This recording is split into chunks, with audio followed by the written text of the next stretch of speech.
Hi, my name is Rain. You're watching wowacoolusername, and I watched the FNAF movie literally yesterday. I am recording this on Halloween. It will definitely be released much later. Fair warning, there are going to be spoilers for the FNAF movie, so if you don't want that, might as well click off. So this video is basically, I have a FNAF movie prediction bingo. I'm going to give you my overall review and opinion of it, and then I have a friend who's going to give her overall review and opinion of it as well, from a non-lore standpoint, because I have been waiting for this movie for years, where I can't dig myself out of the lore hole. So let's just get started on the FNAF movie predictions bingo. The first square is the Afton children are shown. Yeah, at least one of them was shown, and that was Vanessa herself, and let me tell you, when I called this one, I called the fact that Vanessa was an Afton way before the movie started. I was like, she's definitely his daughter. And then as soon as it was revealed, I was like, ha! I fucking knew it! I knew it! And then my girlfriend told me to shut up. So the second square is the Bite of 83 scene. Unfortunately, we did not get that, but that's okay. The third one is Mike has a dramatic flashback. It was very broad, but yes, we did get that multiple times, and that was where, he sees his brother kidnapped multiple times over and over and over. 5 nights spent at Freddy's is the next square, and if I counted correctly, there was at least 5 nights spent at Freddy's, so that's a box checked off. The next box is Mrs. Afton is dead. Can't check that one off because we didn't meet her, so I have no idea. This box, Matt Pat reveal. Let me tell you, I made this bingo board the day before the movie actually came out, and then the next day my brother came up to me and he's like, oh hey, did you Matt Pat's in the movie? And I was like, no shot. I literally put this on my board. And yeah, he said that cheesy one-liner, it's just a theory that doesn't make sense in any other context. It's cool, man. The next square is the missing children incident scene. Yeah, that I say I'll check it off because, like, opening credit thing with the 8-bit video games, showing each kid slowly becoming missing, I feel like that is basically the missing children incident scene. The scooping room did not have that, but we did have whatever that face thingy was. Scott Cawthon reference. Unless I'm stupid, didn't pay attention. I don't think there really was any. The next square, Corey Kenshin will have a big role. I really thought he was gonna have a big role, but that's okay. He was just a little cameo, and that's cool. He was pretty funny. Vanessa's evil. This is another one of those where it's like, yeah, it's kind of obvious that this is gonna happen, so I'm just gonna put it down. Vanessa wasn't necessarily evil, she was just listening to her dad, and then in the end was like, actually, never mind. So, I put it down because she originally was working for her dad, apparently, which was glossed over, but whatever. Next square is William in a purple suit. I also don't think we had that because he was wearing, like, toned down colors that you can't really tell what color it is in the first place. Next square is a free space. That one's self-explanatory.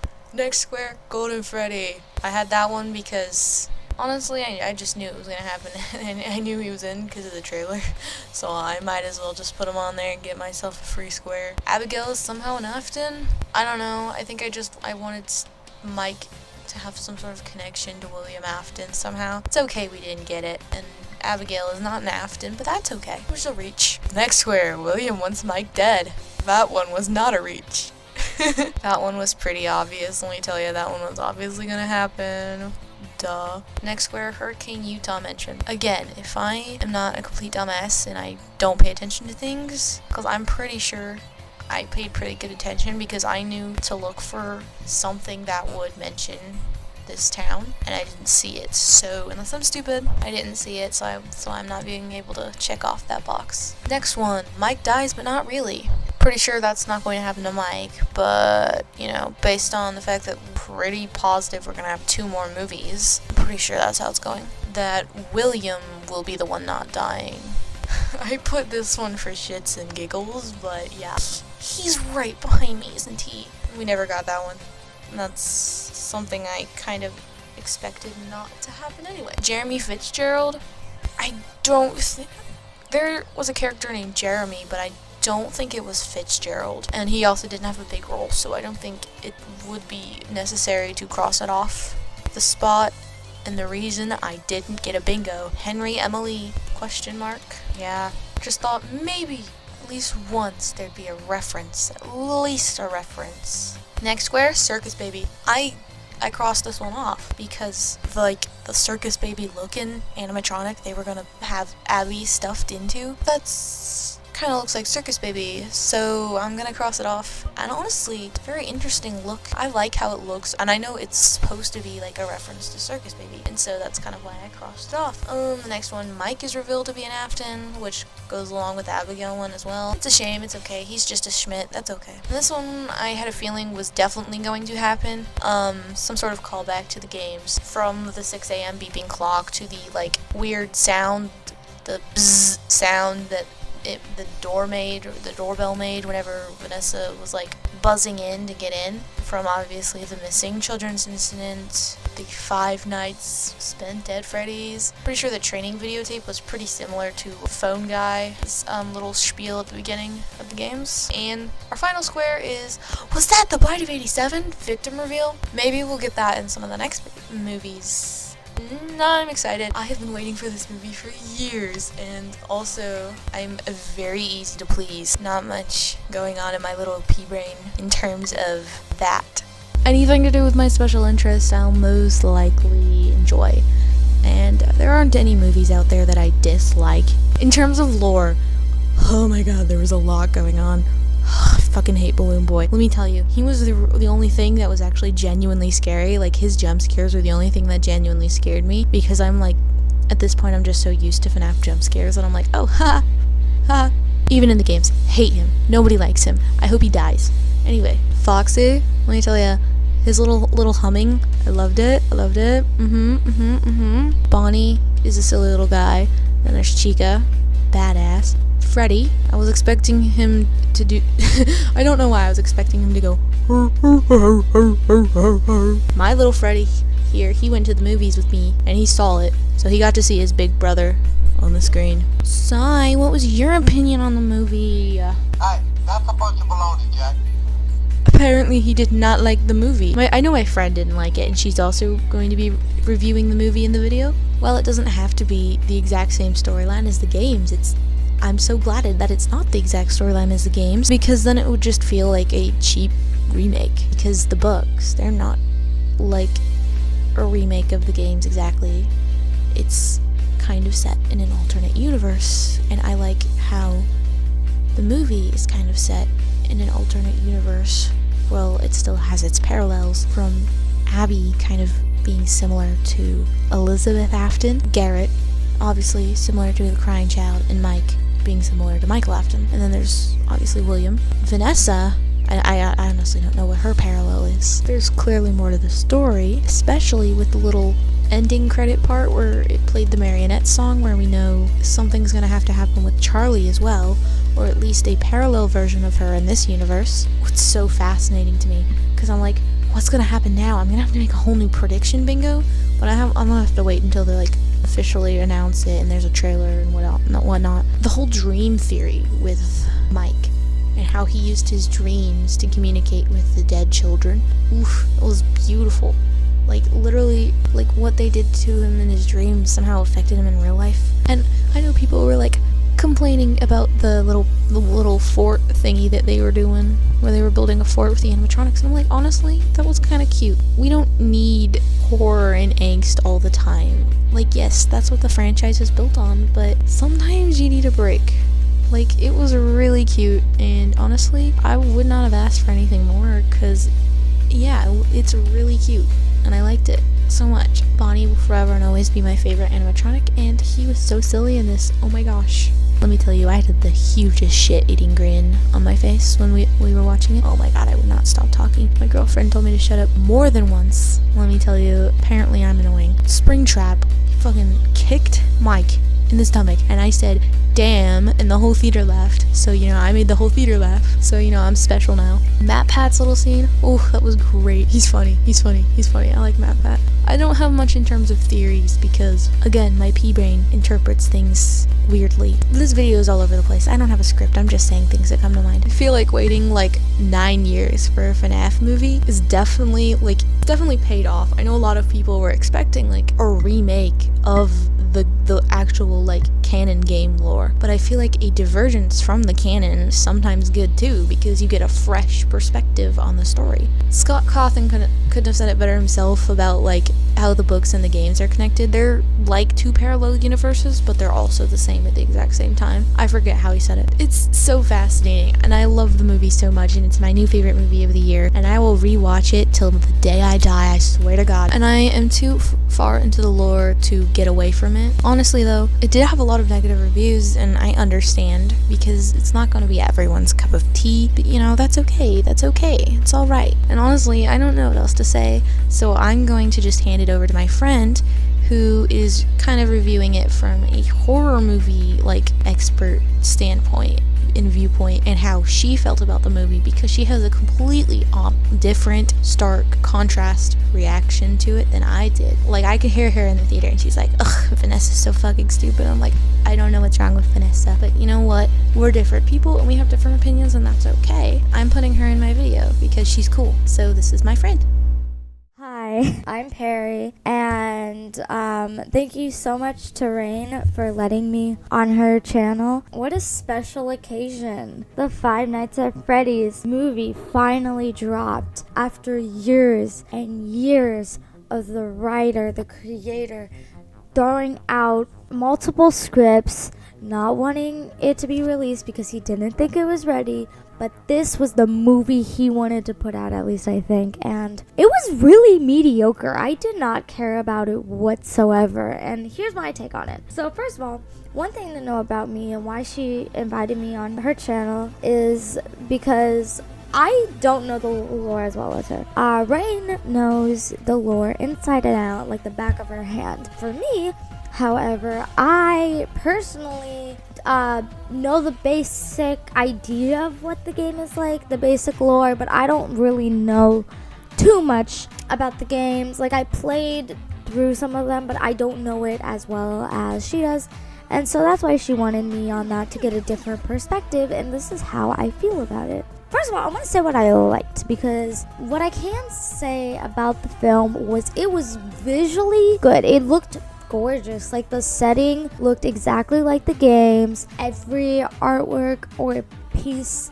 just fit perfectly, and like everything just looked great. I think that out of everything, the thing that did not disappoint was how the movie looked. The movie looked beautiful, and honestly, that's not too surprising for a Blumhouse film. If they're going to do anything right, is that they're going to make it visually stimulating. We could see that with The Purge, we could see that with Megan, you know, and I'll talk about Megan later because I think it will come into play with what I'm talking about here, especially with comparisons. But that's one thing I liked. Another thing I liked is kind of the general setup. I found that the drama and the issue that the main character was going through, I found it very much interesting, and I did want to know what was going on with him. Some of the acting was really good. It just depended on the actor, but yeah, the acting was pretty solid. And overall, again, just the look and feel, everything was really cool in that regard. And that's it for what I liked. I didn't like too much about the film. Now here's the thing that I will get into next is the casting. I feel like that's a very important thing to talk about. We had some very, very big names in this film. Let me pull it up right now. Yeah. So the first of all, the main character was played by Josh Hutcherson. And honestly, when I first heard that he was going to be the main character of the film, I was not that excited. But after watching the film, he did really good. I actually really liked his performance. I thought he played the character well. He kind of embodied it well. And I actually really liked his character. His character was very interesting and kind of just shows what grief can do to a person. He's this man who's jobless, doesn't really know what to do with himself. He has to take care of his sister, and he's not ready to take care of a child whatsoever. And you can kind of see like through that. It's a very interesting way to start the film, and one that I really liked. Another cast member that stood out was Matthew Lillard, and Matthew Lillard was phenomenal.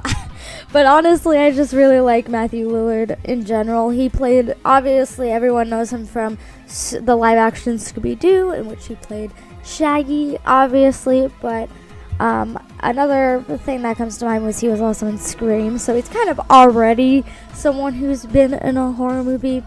Not only that, but his character did end up being pretty important, and it was really interesting. And I did like his performance a lot, but yeah. Anyways, one thing I did relate to Rain on is now I have a big celebrity crush on Matthew Lillard, and it's gonna stay there for a bit until otherwise. Another cast member was Piper Rubio, who played Abby, which was the little girl that the sister of the main character. She was okay. Yeah, not much to say on her. Her character did annoy me, but I'll talk about that further for things I didn't like or was disappointed in, but I'll say that. Now, some of the actors that really excited people, obviously, was that Corey X Kenshin was in the movie. He had a cameo. And another person who had a cameo was Matt Pat, and he did end up saying the line, but that's just a theory. So, I feel like FNAF fans were really excited about that. I was happy that Matt Pat was in it. That just made sense. But obviously, if you have watched the movie, you notice that I left out somebody, and that being Elizabeth Lyle, who played Vanessa Monroe. Now, I have to say this. I cannot stand seeing this actress in anything. Not because I think she's a bad actress. Not because I just don't like her as a person. Nothing like that. It's just every time she's in a movie or show, she always plays the same goddamn character. And it's always one I hate. And always one I'm annoyed with. The only role I've ever thought it was funny that she was in was You. She played Beck from You. In that show, I thought it was kind of funny because obviously it's about the stalker who's stalking this girl. And I think one of the ironic things is that her character is the most boring, basic girl you could ever meet. She just some things to her that are off, but honestly, it's kind of funny because she does have some things to her, but other than that, she's kind of just boring. So it's kind of funny that he's that's the girl he goes after. But it also could just show how scary a stalker could be. But that's not FNAF. But anyway, she was also in another horror movie. It was a movie about this, and please, Rain, put some screen thing over it. You can find the poster. I think it's called Countdown. The Countdown. It's basically about this app that can basically guess when you're gonna die. But she played the same character in that movie, and in this movie she also played the same character, and I hated her character. It's where she plays these characters where first there could be something more to her, and then the writers always hint that there's something more to her. She's this basic character, but there has to be something more. She's gonna have importance, but then she never does, and it's always annoying, and I hate it. And in FNAF, it's the same way. Her character was the worst part of the film because there's so many times where plot points of the movie only happen because of her. But it doesn't make sense of why she's doing the things that she's doing. Obviously, she goes back to the restaurant because, it's her childhood. She always goes there. She's a police officer. She makes sure everything's okay. She knows how dangerous the place is. So she's there, and she, talks to our main character, and it's just one of those things where there are just points where it's dude, bad things were gonna happen. Why didn't you stop them? Her whole character was so stupid and redundant, and it didn't make any sense, and yet she was such a big part of the film for no reason. And not only that, but it doesn't even follow the lore, apparently. I don't really know the lore that well, but apparently her character isn't even supposed to come until later in the game. So why are they even having her now, especially having such an important role? If she was just a small little part of the movie, I think a lot of people wouldn't care. But she's such a big part of this movie. Why did they decide to do this? It didn't make any sense. Next is the general plot. I kind of already talked about her character and how she was such a big part of it. I liked the start of the movie, and then the middle of the movie got muddy. I hated when the little girl started to become friends with the animatronics. It felt really stupid, and it made sense. It does make sense, but I think it could have been done better. It could have just been done better and be more interesting, and then the ending just felt sloppy, and honestly I kind of was just disappointed overall. Like the ending of the movie did not satisfy me like it should have, and it didn't even feel like it was hinting at more of the games. Like it didn't feel like any of that.